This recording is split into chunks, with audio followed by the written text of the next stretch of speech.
tell me that I'm never. Halo semua, salam sejahtera Malaysia. Tuan-tuan dan puan-puan, baru-baru ini kita dikejutkan dengan berita yang berkaitan dengan baca kunut nazilah kepada sesama Islam. Akhirnya, perkara ini menjadi satu isu yang panas dan menjadi cerita ramai orang. Tuan-tuan dan puan-puan, ini satu perkongsian daripada artikel daripada Astro Awani. Tidak boleh baca kunut nazilah kepada sesama Islam. Ini adalah kenyataan daripada pejabat Mufti WP. Dan perkongsian daripada Harapan Daily juga berkongsi bertajuk baca kunut nazilah kepada sesama Islam. Apa kata Mufti Wilayah? Pejabat Mufti Wilayah Persekutuan WP tampil menjawab isu kunut nazilah yang digunakan kepada umat Islam yang lain. Menjawab soalan dikemukakan di Facebook, pejabat itu berkata umat Islam tidak boleh membaca kunut nazilah kepada sesama Islam ketika terdapat pertembungan, tidak mengira apa jua sebabnya, termasuk perselisihan politik.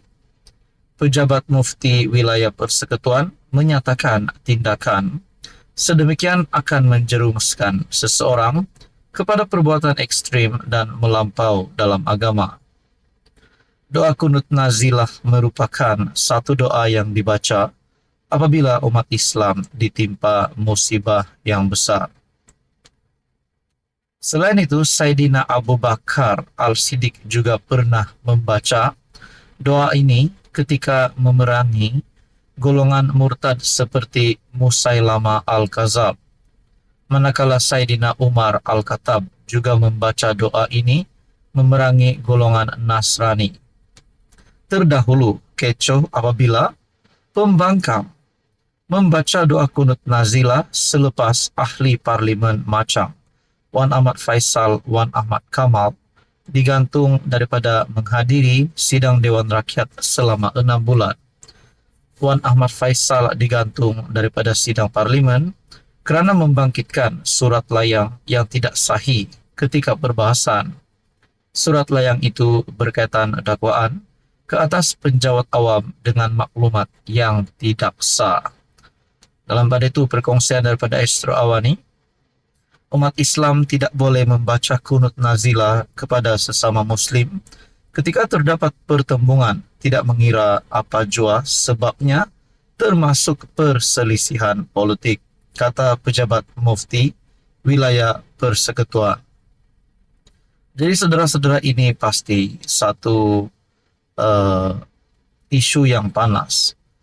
Dan akhirnya Wan Ahmad Faisal dalam satu kenyataan terkini, doa kunut nazilah itu tidak tuju kepada kerajaan perpaduan. Jangan risau, menurut Wan Ahmad Faisal. Ahli Parlimen Machang Wan Ahmad Faisal, seperti yang kita tahu, beliau digantung 6 bulan. Menurut ahli Parlimen Machang Wan Ahmad Faisal menafikan kunut nazilah yang dibacakan oleh pihak pembangkang di Dewan Rakyat pada Khamis ditujukan kepada pemimpin kerajaan.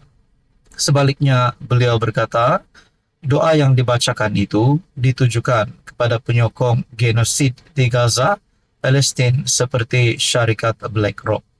Jadi saudara-saudara, berkaitan dengan isu ini, apa komen Anda? Sekian saja, teruskan bersama di dalam channel ini.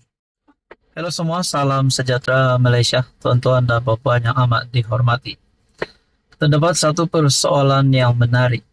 Selepas salah satu wakil rakyat daripada UMNO yang sudah menyatakan keahlian beliau, yaitu Adun Rembia, yang sebenarnya sudah lama menyertai PAS pada tahun lepas, yang akhirnya bocor dan para pemimpin PAS sendiri telah membuat kenyataan bahwa Adun Rembia sah menyertai PAS.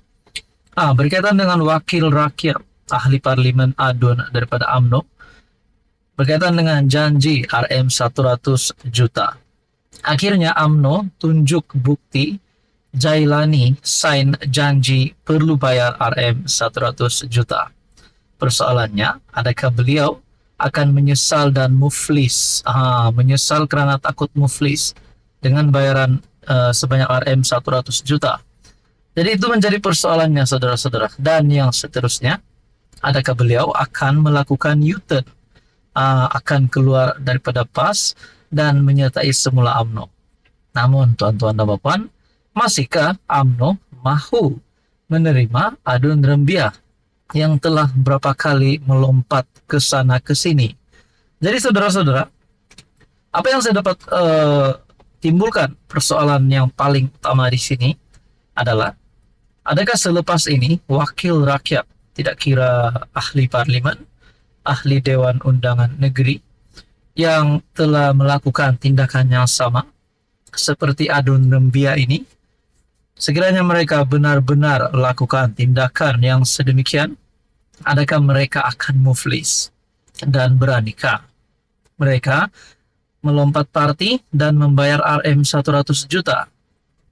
Saudara-saudara, Setiausaha Agung UMNO, Ashraf Wajdi Dusuki, mendedahkan bukti jelas Adun Rembiah. Jailani Kamis menandatangani perjanjian RM 100 juta sebelum bertanding PRN Melaka. Wow, ini pendedahan terbaru yang pasti memeningkan kepala ramai orang. Katanya pendedahan itu sekaligus menafikan dakwaan Jailani tidak terikat sebarang perjanjian dengan UMNO apabila menyertai PAS. Ramai terkeliru dengan kenyataan Jailani. Hakikatnya, untuk pengetahuan setiap calon mewakili Barisan Nasional, sama ada PRN atau PRU lalu, semuanya menandatangani satu perjanjian dinamakan Perjanjian Perwakilan Calon Barisan Nasional, katanya di TikTok. Sebelum ini, Setiausaha Agung PAS Taqiyuddin Hasan mengumumkan Jailani yang digantung UMNO diterima menyertai parti itu pada 10 Jun 2023, sebelum akta anti lompat parti dikuatkuasakan di Melaka. Kamis lalu, Ketua Pemuda UMNO Dr. Akmal Saleh mendakwa Jailani perlu membayar RM 100 juta karena melanggar perjanjian ketika dicalonkan pada PRN Melaka 2021.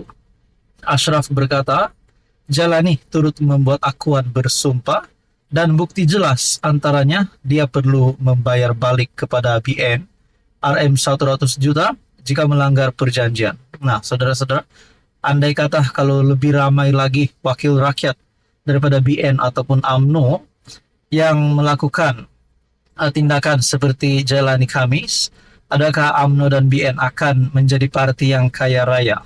Karena ramai wakil rakyat yang membayar RM 100 juta. Jadi itu persoalannya, adakah mereka berani dan adakah wakil rakyat ini akan membuat U-turn? Apa komen Anda, tuan-tuan dan puan? Sekian saja, teruskan bersama di dalam channel ini.